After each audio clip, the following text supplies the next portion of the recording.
لله ما في السماوات وما في الأرض وإن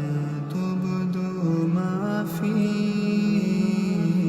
أنفسكم أو تخفوه يحاسبكم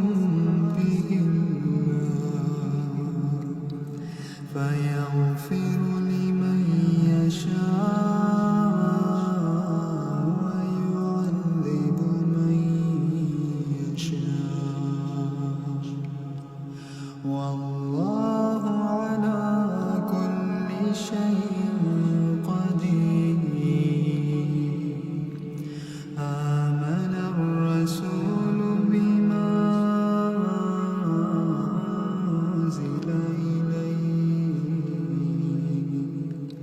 أنزل إليه من ربه والمؤمنون كل آمن بالله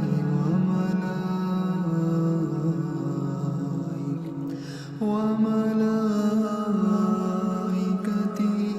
وكتبه ورسله لا نفرق بين أحد من رسله وقالوا سمعنا وأطعنا غفرانك ربنا وإليك المصير. لا يكلف الله نفسا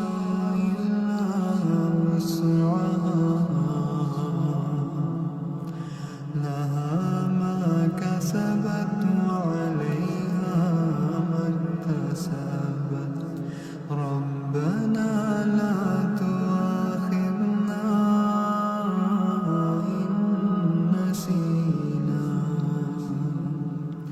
إن نسينا أو أخطأنا ربنا